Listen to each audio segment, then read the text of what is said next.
messieurs, merci pour votre fidélité sur nos antennes de Okasan Télévision, dont cette heure est consacrée à la grande session d'information.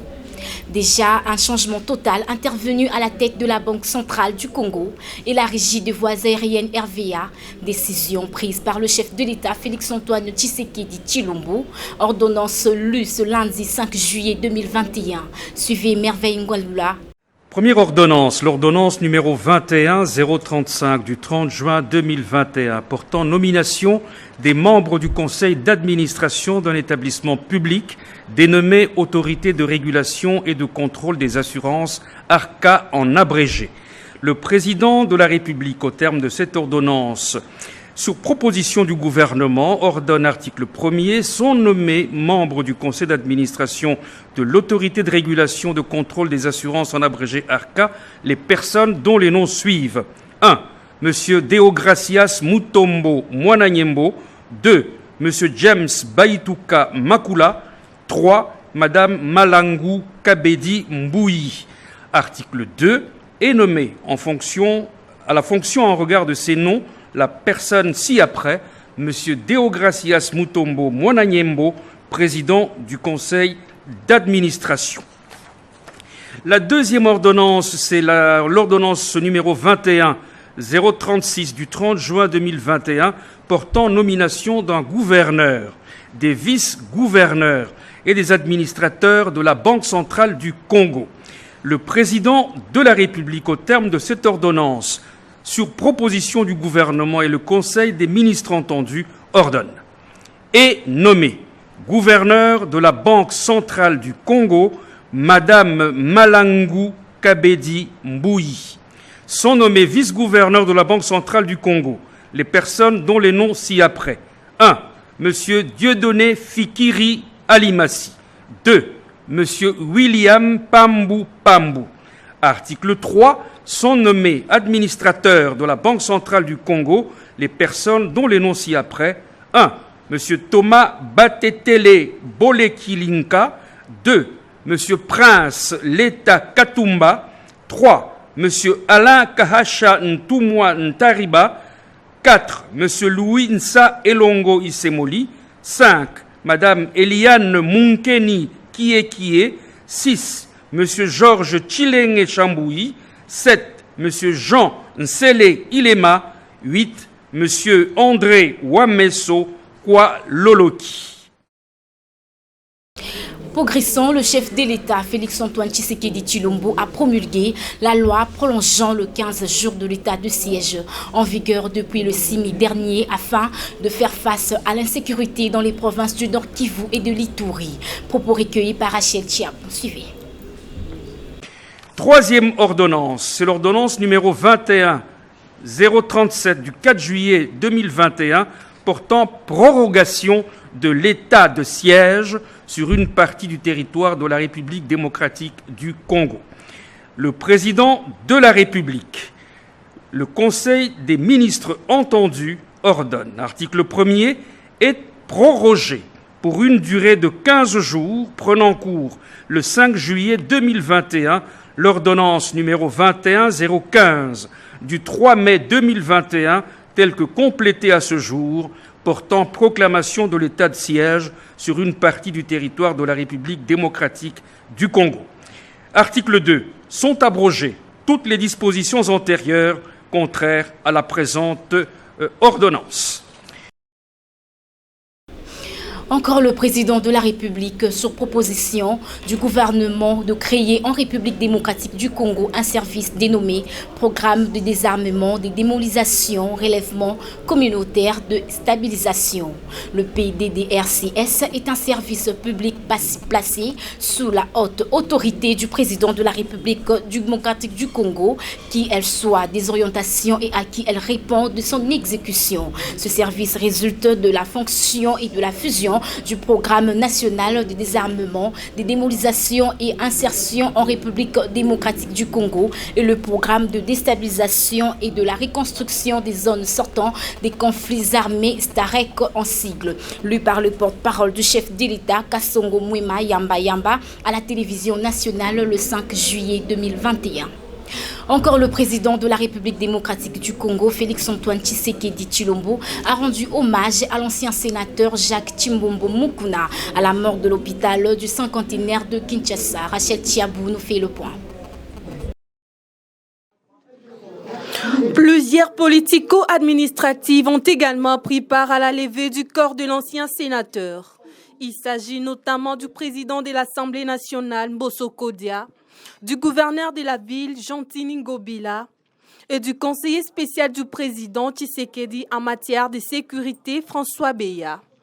Après cette brève cérémonie funéraire, le corps a été conduit le lundi 5 juin au cimetière nécropole entre ciel et terre, situé dans la commune d'Entélé pour inhumation. Rappelons que cette notabilité de l'espace Kasaï est décédée à HJ Hôpital la nuit du mercredi 23 au jeudi 24 juin dernier. Parlons à présent de la préparatif du recensement en RDC. Une commission gouvernementale chargée de statuer sur la problématique du recensement général a été mise en place ce lundi 5 juillet 2021 après un entretien entre le Premier ministre Sama Lukonde et quelques membres de son équipe. Onyo Ilunga au commentaire. Déterminé de respecter la date de scrutin de 2023, le chef du gouvernement Jean-Michel Sama Lukonde a eu un échange riche avec quelques membres de son gouvernement ce lundi 5 juillet 2021 à la primature. Au terme de ces échanges, une commission a été mise en place en vue de se pencher sur les dossiers de recensement pour soumettre un cahier de charges dans 10 prochains jours. Au sortir de la dite réunion, le ministre de l'Intérieur Daniel Asselo fait le point. Ce 5 juillet, Son Excellence, Monsieur le Premier ministre, a invité le ministère de l'Intérieur, le ministère du Numérique et le ministère du Plan pour échanger pour la toute première fois depuis que nous sommes là, échanger ensemble sur le processus du recensement ou de l'identification de la population congolaise. Parce que tout le monde le sait, d'ici 2023 ou en 2023, le pays devra organiser les élections nationales. C'est pour cette raison très principalement que Son Excellence, Monsieur le Premier ministre, a bien voulu nous inviter ce jour pour qu'ensemble, et les 4 ministères et le service rattaché à ces ministères-là, de manière à nous permettre au jour d'aujourd'hui de voir ce que nous devons commencer à faire. Donc il y a toute une voie à suivre et pour cette fin-là, une commission venait d'être mise en place de manière à ce que d'ici 10 jours, un cahier de charges soit soumis à Son Excellence Monsieur le Premier ministre et donc au gouvernement pour que le pays soit informé sur ce que nous devons faire d'ici là. Il faut noter que la question des recensements de la population avant les élections de 2023 qui a été soulevée lors de la 10e Conseil des ministres divise la classe politique congolaise. Certains saluent et d'autres qui sont contre pensent que le recensement pourrait retarder la tenue des élections à venir. Par ailleurs, cette question passe en première position pour le gouvernement Sama. Sous le leadership du Premier ministre Jean-Michel Sama Lukonde, une mise en place d'un groupe de travail conjoint gouvernement-MONUSCO s'est déroulée le lundi 5 juillet 2021 à l'hôtel du gouvernement. L'élément de Sarah Ifoudji nous en dit plus. Dans le cadre du processus de retrait progressif de la MONUSCO en RDC, le Premier ministre Jean-Michel Sama Lukonde a présidé le lundi 5 juillet 2021 à l'hôtel du gouvernement la réunion du groupe de travail conjoint gouvernement-MONUSCO. Au sortir de cette audience, la représentante spéciale du secrétaire général de l'ONU en RDC et le chef de la MONUSCO, Bintou Keïta, s'expriment. Alors, ce que nous allons retenir, c'est un partenariat extrêmement renforcée entre la primature et les Nations Unies, y compris la MONUSCO, dans le contexte d'un groupe, du lancement en fait, d'un groupe de travail conjoint qui a été discuté déjà de longue date avec son Excellence Monsieur le Premier ministre et certains des ministres depuis le 26 avril dernier lorsque le gouvernement a été mis en place. pour que nous puissions nous organiser, avoir un forum d'échange, mais pas juste des échanges et de partage d'informations, mais des groupes de travail qui s'appesantissent sur les problématiques qui font partie des priorités de l'action gouvernementale. Donc ça, c'est un premier point. Et le deuxième, c'est que nous avons un produit qui doit être livré au Conseil de sécurité au mois de septembre à travers le secrétaire général des Nations Unies.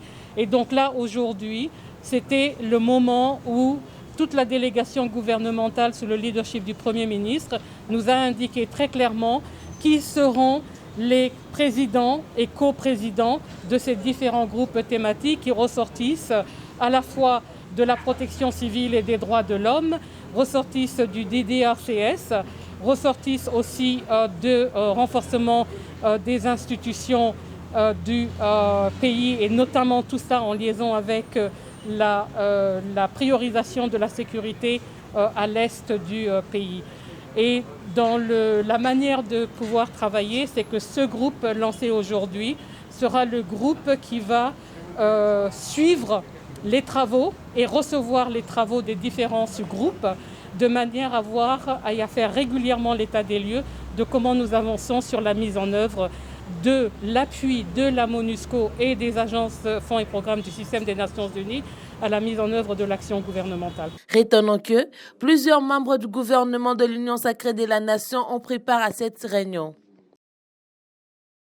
À l'IPST, le ministre de l'Enseignement primaire, secondaire et technique, Tony Mwaba, a remis officiellement le code de bonne conduite aux responsables de son sous-secteur et aux partenaires éducatifs ce mardi 6 juillet 2021. Les amples détails dans cet élément rendu par Merveille Ngalula. Suivez. Travaillant sans relâche, le ministre de l'Enseignement primaire, secondaire et technique, Tony Mwaba Kazadi, a eu à présenter et à remettre officiellement le code de bonne conduite du personnel enseignant aux responsables de sous-secteurs de l'EPST ainsi qu'aux partenaires éducatifs. Une cérémonie s'est tenue au salon Lubumbashi à Pullman ce mardi 6 juillet 2021 pour un outil qui réglementera la conduite enseignante pour enfin prévenir et punir tout type de violence et maltraitance en milieu scolaire dont il veille nuit et jour. La République démocratique du Congo, notre cher et bon pays, a, conformément à sa constitution, consacré la gratuité de l'éducation de base pour tous ses fils et filles. Cette grande réforme, dont le processus de sa mise en œuvre est irréversible, vise l'accès de l'ensemble de sa population scolarisable à un enseignement de qualité qui se dispense dans un environnement inclusif et sécurisé. Pour marquer sa volonté de réaliser des progrès en direction de la gratuité de l'enseignement primaire, le gouvernement s'est engagé à mettre en place des programmes de renforcement de la gouvernance du système éducatif qui passent par des réformes transformationnelles pour changer les mentalités et incruster les normes, mécanismes et valeurs d'une bonne gestion, des vertus, des bonnes moralités et d'une responsabilisation des acteurs, notamment les administrations centrales, déconcentrés, décentralisés et les établissements scolaires. Les axes stratégiques choisis du système éducatif prôné par le gouvernement de la RDC étaient aussi inscrits dans ces codes. C'est une première et je pense que ça restera également comme Madame le secrétaire général Aïe l'a dit ici, ça restera marqué dans l'histoire avec le ministre sectoriel de l'EPST, donc le ministre Tony Mwaba. Et c'est vraiment en tout cas quelque chose de bienvenu et c'est nouveau et c'est quelque chose qui vient apporter l'efficacité dans notre système éducatif surtout. À présent, le président des Ligues des jeunes de l'UDPS, Emani Dioko, salue la décision du Sénat suite à la levée des immunités de l'ex-premier ministre et sénateur Matata Ponyo. Il était au micro de Christian Libengui. Suivez. La levée des immunités du sénateur Matata Ponyo par le Sénat de la République démocratique du Congo suscite des vives réactions au sein de la classe politique congolaise. À ce sujet, le président de la Ligue des jeunes de l'UDPS réagit. Vous savez, nous prenons, nous à l'UDPS, la justice pour tous, c'est-à-dire qu'il n'y ait pas des intouchables. Et aujourd'hui, on a laissé la justice faire son travail. Nous sommes le plus heureux. Et nous espérons que lorsqu'il sera entre les mains de la justice, la vérité va être établie pour que ça puisse servir, n'est-ce pas, d'exemple à toute personne qui aura des responsabilités dans cette nation, qui puisse considérer les biens de l'État comme des choses, un patrimoine commun qu'il faut gérer avec beaucoup de maîtrise et de sérieux. S'agissant de la nomination du nouveau gouverneur de la Banque centrale du Congo, le numéro 1 de la jeunesse de l'UDPS donne ses impressions. Notre souhait, les plus en tout cas voulu, c'est que toutes ces personnes-là puissent travailler pour les biens de la population. Comme on dit à l'UDPS, être cadre, c'est une charge et non un privilège. Qu'ils puissent travailler pour l'intérêt de tout le peuple et non pour les intérêts mesquins ou les intérêts égoïstes. Voilà. Dans la vision d'assainissement de la ville de Kinshasa, l'ONG La Main dans la Pâte de Gina Banga était dans la commune de Limité, 12e rue résidentielle, ce mardi 6 juillet 2021 pour palper du doigt sur l'insalubrité de ces coins. Onur Ilunga et Moïse Vangou nous fait le point. Pour redorer l'image de ce site qui était devenu un lieu de vendeurs, l'ONG La Main dans la Pâte avec les moyens de bord passe en acte. En effet, Gina Banga, la présidente de ce dernier, porte la vision du chef de l'État Félix Tshisekedi de mettre la population congolaise en première position, mais aussi des numéros 1 de la ville-province de Kinshasa, Jantiningo Bilambaka, de laver l'image de la capitale congolaise avec l'initiative de Kinbopeto. Fille de maison, Gina Banga a pensé de sensibiliser d'abord les Kinoises et Kinois, de porter cette œuvre à cœur. Voilà ce qui était pour elle comme un défi. Sur place, le numéro 1 de l'ONG La Main dans la Pâte vante les réalisations de son ONG. L'objectif de l'ONG La Main dans la Pâte, c'est une structure de sensibilisation de la population. Nous avons trouvé que notre population était un peu naïve, on laissait tout le domaine aux politiciens. Or, chacun a sa part dans le développement de notre pays. C'est pour cela que nous avons pris l'initiative de créer cette ONG pour que chacun de nous puisse apporter sa pierre dans l'édifice de notre pays. Nous sommes tous les jours dans la sensibilisation. Il y a déjà un apport significatif parce que la population a accueilli à mains ouvertes notre initiative et de bouche à l'oreille, le message est en train de passer. Nous encourageons le président de la République qui est en train de mettre sa main aussi dans la pâte pour soutenir l'opération Kinshasa Bopeto. Les changements de mentalité, c'est vraiment difficile. Essayer un peu de remonter une ville détruite pendant plus de 20 ans, c'est difficile. Le constat était très amer, mais avec un peu de volonté, nous croyons que Kinshasa va revertir sa plus ancienne robe. Les cadres et travailleurs de l'ONG La Main dans la Pâte n'ont pas caché leurs sentiments au micro de Yokason Télévision.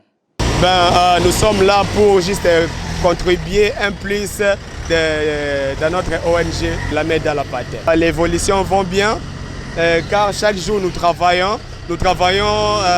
comme des robots vraiment pour soutenir et pour mettre l'évolution dans notre travail car La Main dans la Pâte, c'est le travail pour le progrès de nos vies quotidiennes. Je suis locataire, mais le lendemain avec maman Regina Mbanga, je serai propriétaire. Ici de noter que, après Limité commune présidentielle, Gina Mbanga avec son ONG La Main dans la Pâte pense faire le tour de la ville-province de Kinshasa.